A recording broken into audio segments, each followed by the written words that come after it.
আমাদের গোড়ামহাল 234 নম্বরের বুথের বুথ সভাপতিকে তৃণমূলের দুষ্কৃতীরা গত 1 মে 2023 সালে তুলে নিয়ে গিয়ে দুষ্কৃতীরা খুন করে এবং এর যে ঘটনার সঙ্গে যারা মূল অভিযুক্ত ছিল, পুলিশ তাদেরকে চার্জশিট থেকে নাম বাদ দিয়ে অল্প কয়েকজনের নামে মাত্র চার্জশিট জমা দিয়ে এদেরকে সবাইকে বাদ দিয়ে দিয়েছিল, আড়াল করা হয়েছিল। মনোরঞ্জন হাজরা, সুজিত কর, অমিতাভ ভঞ্জ সহ আরও সুশান্ত মাল সহ বেশ কয়েকজন যারা মূল ঘটনার সঙ্গে যুক্ত তাদেরকেও বাদ দিয়ে দিয়েছিল।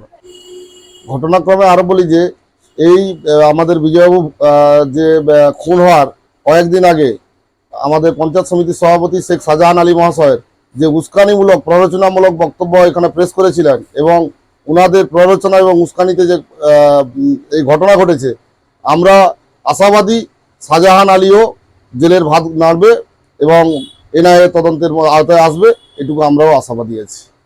এবং এই প্রসঙ্গে আরও একটা কথা বলে রাখি যে বামপন্থী জমানার শেষ এবং আজকে 2024 সাল পর্যন্ত তখনও আমাদের তখন বামপন্থী দলে 3 জন খুন হয়েছিল, কমল মণ্ডল, গুরুপদ মণ্ডল এবং ভোলানাথ খুটিয়া।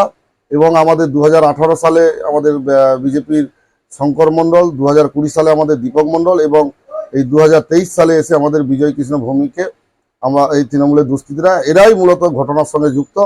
এরা পরপর বা খুন বা সন্ত্রাসের রাজত্ব কায়েম করত, কারণ এরা কোনোদিন পুলিশের সহযোগিতায় এরা কোনোদিন শাস্তি পায়নি। তার জন্য এরা দীর্ঘদিন ধরে বেড়েই উঠছিল। এদের মূল যিনি মাথা, যিনি সন্ত্রাসের বাচ্চার মূল কাণ্ডারি অমিতাভ ভঞ্জ। এবং আমি এটুকু হলফ করে নিয়ে বলতে পারি যে আমাদের সবং এলাকায়, যেটা মিঠাপুকুর এলাকায় একটা ঘটনা ঘটেছিল, সেই ঘটনার সঙ্গেও আমাদের বাচ্চার এই সমস্ত দুষ্কৃতীদের বেশ কয়েকজন জড়িত ছিল। তাদেরকে মূল শেল্টার দিত অমিতাভ ভঞ্জ। আজকে এই ঘটনা এনআইএ তদন্তে হওয়ার পর আমরা একদম নির্দিষ্টভাবে দাবি করতে পারি বা আমরা আশাবাদী যে এই যারা দোষীরা দীর্ঘদিন ধরে খুন এবং সন্ত্রাসের রাজত্ব বাচ্চা এলাকায় কায়েম করেছিল, এই দোষীরা যদি শাস্তি পায় তবে আমরা জানবো যে বাচ্চায় আমাদের যে ভারতীয় জনতা পার্টির মূল লক্ষ্য শান্তি প্রতিষ্ঠা, এবং এই দোষীরা শাস্তি পেলে আশা রাখছি আমরা শাস্তি পাবেও এবং বাচ্চায় শান্তি প্রতিষ্ঠা হবে। এইটুকু কথা বলতে পারি। আমার নাম উত্তম সিং, আমি ভারতীয় জনতা পার্টির মহিলা মণ্ডলের সভাপতি এবং এই জেলা পরিষদ এলাকার বিজেপির জেলা পরিষদের মেম্বার। এনআইএ তো ভারতের একটা সংস্থা আছে।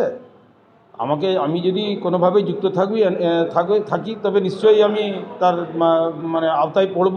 আমাদের কর্মীদেরকে ওখানে হাত পা ভেঙেছিল। উত্তম সিং যেভাবে দাদাগিরি করছে, যে একজন মার্ডার আসামি যেভাবে এলাকায় তাণ্ডব করে ঘুরে বেড়াচ্ছে। দিলীপ ঘোষ অনেকবার অনেক কথা বলেছে, শুভেন্দু অধিকারী অনেক কথা বলেছে। যত মার্ডার হয়েছে, যত পশ্চিমবাংলায় যত লোক মানে মারা গেছে, মার্ডার হয়েছে, তার জন্য দায়ী দেবে শুভেন্দু আর অধিকারী আর দিলীপ ঘোষ হবে না। বক্তব্য রাখা আর ওই মার্ডার করা, এর তো অনেক তফাৎ। তবে রাজনীতির বক্তব্য অনেক কিছু থাকে। তো আমি যদি বিজয় ভূঁইয়ার যদি মৃত্যুর জন্য আমি এতটুকুও দায়ী থাকি, নিশ্চয়ই এনআইএ তদন্ত করবে।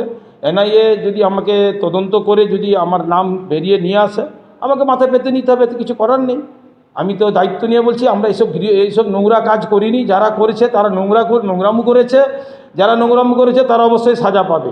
কিন্তু আমরা এই নোংরামুতে তৃণমূল কংগ্রেস আমরা যুক্ত নই। কেউ তাদের ব্যক্তিগত লড়াই, ব্যক্তিগত গণ্ডগোলের জন্য তারা করেছে। যারাই করেছে তারা কৈফিয়ত দিবে। তাদের বিরুদ্ধে অবশ্যই এনআইএ তদন্ত হবে, সিবিআই তদন্ত হবে, যাই তদন্ত হবে তদন্ত হোক।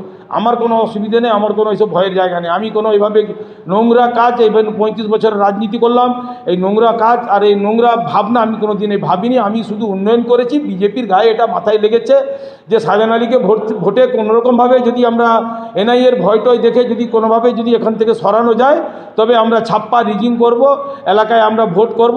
এটাই হচ্ছে ওদের বড় ভয়। আমার উন্নয়নের ভয় ওদেরকে লেগে গেছে। তবে মানুষ পাশে আছে কিনা সেটা আবার নিশ্চয়ই আমরা প্রমাণ করি।